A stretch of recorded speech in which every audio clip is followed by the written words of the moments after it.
اعوذ باللہ من الشیطان الرجیم بسم اللہ الرحمن الرحیم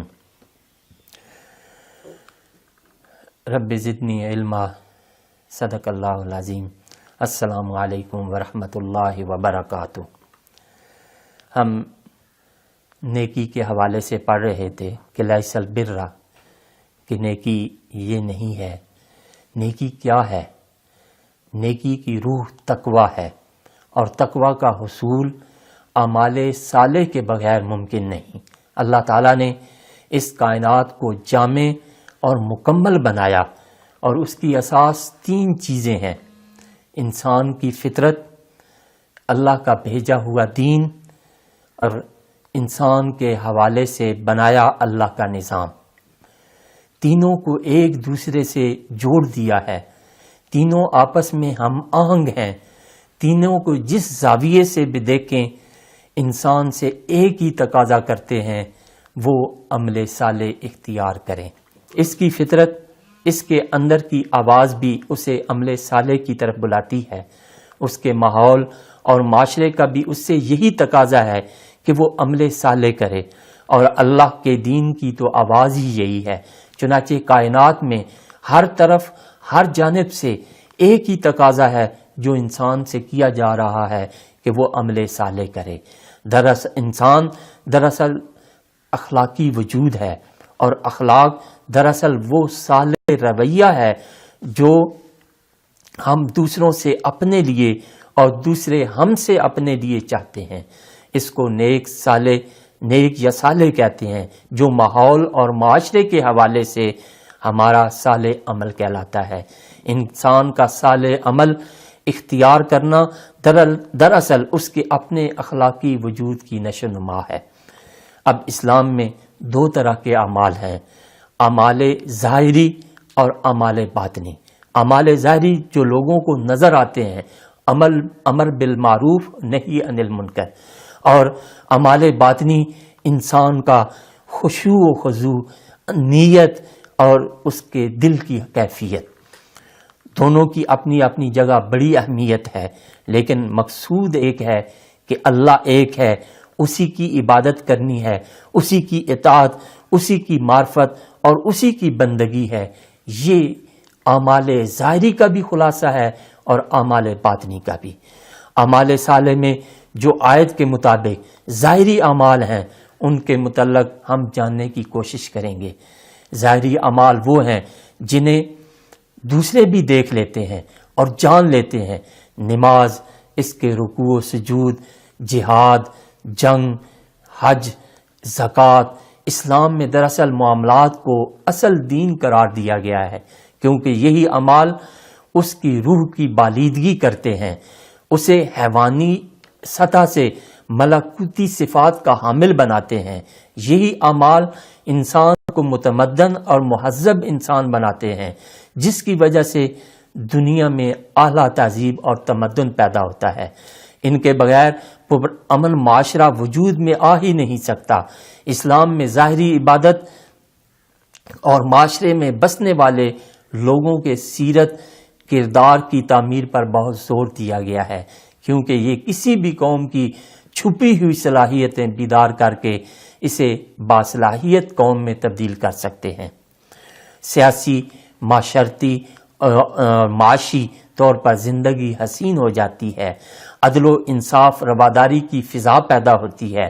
اس کے برعکس ہر وہ برا عمل، خواہ وہ تکبر ہو، اخلاقی پستی ہو، بددیانتی، فحاشی، حرام کی کثرت ہو، جو کچھ بھی ہو، وہ معاشرے کا اجتماعی کردار بن جاتا ہے، جو نہ صرف معاشرے میں فتنہ و فساد کا باعث بنتا ہے بلکہ انسان کی نفسیات اور نیچر کو بھی مسخ کر دیتا ہے۔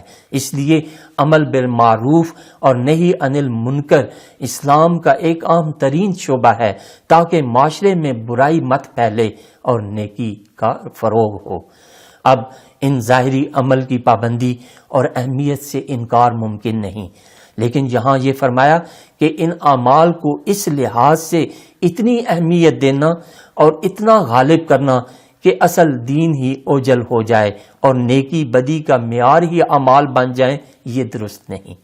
یہاں اصل شریعت کی نفی نہیں ہو رہی، بلکہ اس کی روح اور مقاصد فراموش کر دینے کی طرف توجہ دلائی جا رہی ہے کہ جیسے یہود اور نصارہ کو اللہ نے عبادت کا حکم دیا، بیت المقدس کو ان کا قبلہ بنایا، لیکن اللہ کی عبادت سے زیادہ ان کے لیے یہ بات سب سے زیادہ عام ہو گئی کہ بیت المقدس کا مشرقی حصہ قبلہ ہے یا مغربی حصہ، اور ایسے رویے شریعت اور اس کی روح کو مسخ کر دیتے ہیں۔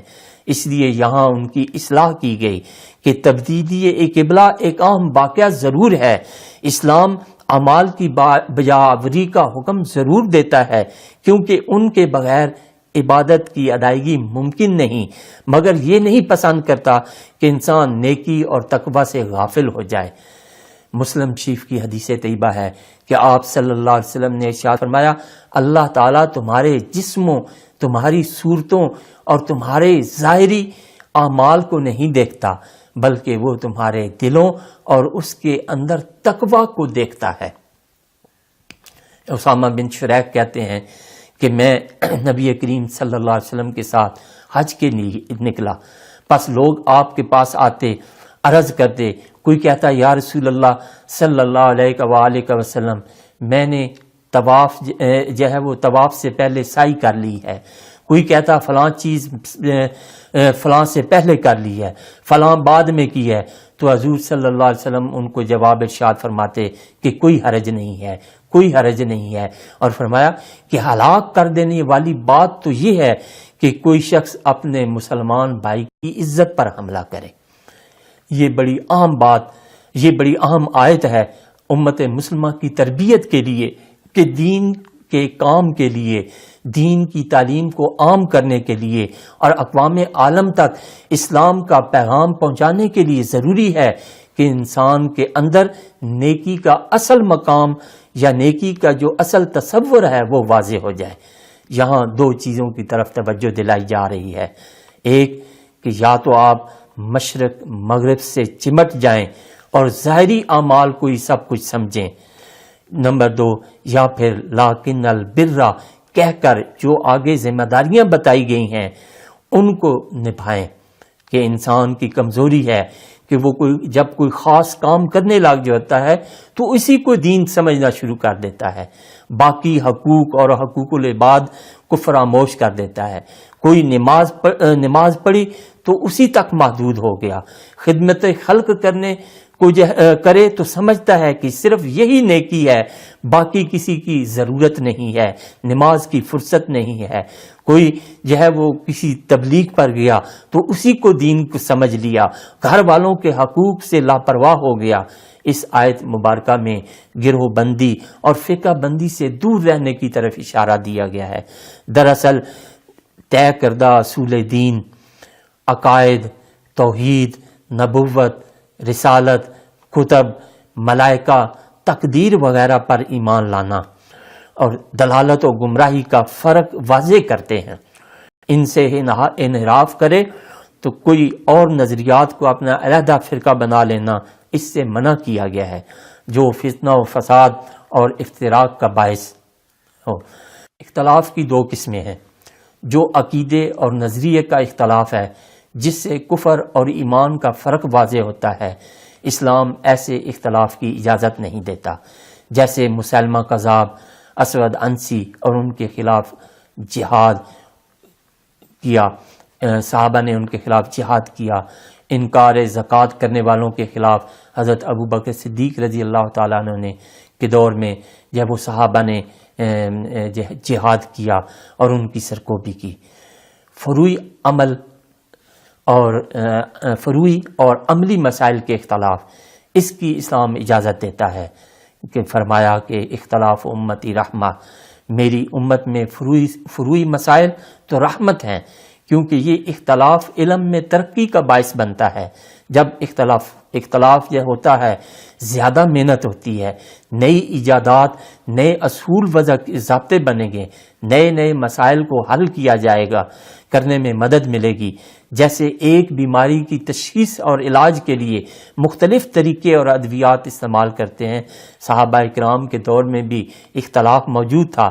مثلا جو ہے نیند سے وضو ٹوٹتا ہے یا نہیں، مردے سنتے ہیں یا نہیں، گدھے کا جوٹا پاک ہے یا نجس، ایسے ہزاروں مسائل جن کے حل کے لیے مختلف مسالک جو ہے وہ وجود میں آئے، جیسے حنفی، مالکی، شافعی، تاکہ دین کے معاملات میں رہنمائی مل سکے۔